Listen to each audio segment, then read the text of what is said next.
அஸ்ஸலாமு அலைக்கும். Hi friends, welcome to Suhaina food world. இன்றைக்கி நம்ம சேனலில் ஒரு சூப்பரான முட்டை குழம்பு தான் பார்க்க போகிறோம். வாங்க அது எப்படி செய்கிறதுன்னு பார்க்கலாம். இதுக்கு ஃபஸ்ட்டு ஒரு கடாய் எடுத்துக்கோங்க. அதில் ஒரு 4 டேபிள் ஸ்பூன் அளவுக்கு ஆயில் சேர்த்துக்கோங்க. நெக்ஸ்ட்டு இதில் நம்ம வெங்காயம் சேர்க்க போகிறோம். ஒரு 2 மீடியம் சைஸ் வெங்காயத்தை இந்த மாதிரி குட்டி குட்டியாக நறுக்கி சேர்த்துக்கோங்க. இது நல்லா வதங்கட்டும். இதை கொஞ்சம் நேரம் வதக்கி விடுங்க. அதுக்கப்புறம் இதில் கொஞ்சம் கருவேப்பிலை ஆட் பண்ணிக்கோங்க. அதையும் சேர்த்து நல்லா வதக்கி எடுத்துக்கோங்க.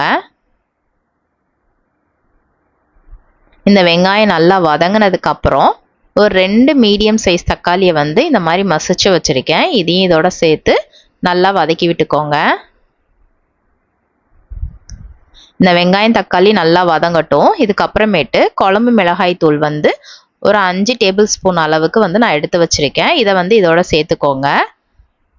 இந்த மசாலா எல்லாம் ஒன்று சேர நல்லா மிக்ஸ் பண்ணி விட்டுக்கோங்க. அதுக்கப்புறம் இதுக்கு தேவையான அளவுக்கு கொஞ்சமாக ஃபஸ்ட்டு நம்ம தண்ணி ஊற்றிக்கலாம். கொஞ்சம் அந்த குழம்பு கொதிக்கட்டும். அதுக்கப்புறம் நம்ம புளி கரைச்சி ஊற்றிக்கலாம். ஸோ இப்போ நான் தண்ணி ஊற்றிட்டு நல்லா அந்த மசாலாவோட நல்லா மிக்ஸ் பண்ணி விட்டுக்கிறேன்.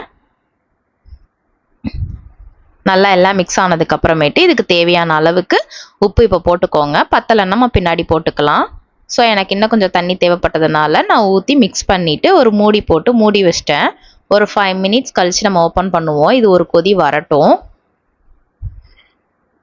இப்போ ஓப்பன் பண்ணி பார்த்தோம்னா நம்மளுக்கு நல்லா குழம்பு கொதிக்குது. ஸோ இந்த ஸ்டேஜில் நான் புளி கரைச்சி வச்சுருக்கேன்.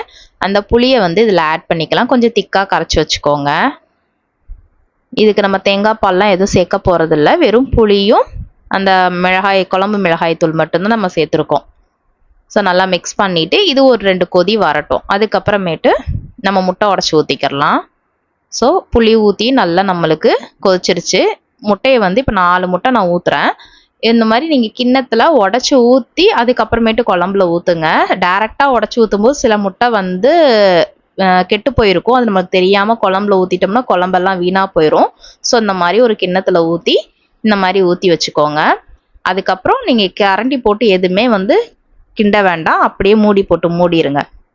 அதுக்கப்புறம் ஒரு 10 நிமிஷம் கழித்து ஓப்பன் பண்ணிங்கன்னா இந்த மாதிரி அழகாக உங்களுக்கு முட்டை எல்லாமே வெந்து வந்திருக்கும். நீங்கள் எதுவுமே மிக்ஸ் பண்ண வேண்டாம். மூடி போட்டு மட்டும் வச்சுட்டா போதும். அதுக்கப்புறம் ஓப்பன் பண்ணால் இந்த மாதிரி அழகாக உங்களுக்கு ரெடி ஆகிருக்கும். ஸோ நம்மளுக்கு ஒரு சூப்பரான உடச்சி ஊற்றி முட்டை குழம்பு அழகாக ரெடி ஆயிடுச்சு. சில பேர் வேக வச்சு போடுவாங்க. நான் உடச்சி ஊற்றி வச்சு காமிச்சிருக்கேன். நம்ம வர்ற வீடியோஸில் நெக்ஸ்ட் வீடியோவில் நம்ம அந்த மாதிரியும் நான் ட்ரை பண்ணி காட்டுறேன். இந்த மாதிரி வச்சு நீங்கள் சாப்பிட்டு பாருங்கள். உண்மையிலேயே டேஸ்ட்டு சூப்பராக இருக்கும். நீங்கள் இந்த ஸ்டேஜில் உப்பு பார்த்து உப்பு பத்தலைனாலும் நீங்கள் சேர்த்துக்கோங்க. அவ்வளோதான், நமக்கு சூப்பரான ஒரு முட்டை குழம்பு ரெடி. இது நீங்கள் சாப்பாடு, தோசை, இட்லி எதுக்கு வேணாலும் வச்சு சாப்பிட்டாலும் சூப்பராக இருக்கும். இதே மாதிரி நீங்களும் ட்ரை பண்ணி பார்த்துட்டு எப்படி இருக்குன்னு சொல்லுங்கள். என்னுடைய வீடியோ உங்களுக்கு பிடிச்சிருந்தது அப்படின்னா நம்ம சேனலை சப்ஸ்கிரைப் பண்ணிக்கோங்க, லைக் பண்ணிக்கோங்க, ஃப்ரெண்ட்ஸ் அண்ட் ஃபேமிலிக்கு ஷேர் பண்ணுங்கள். தேங்க்யூ.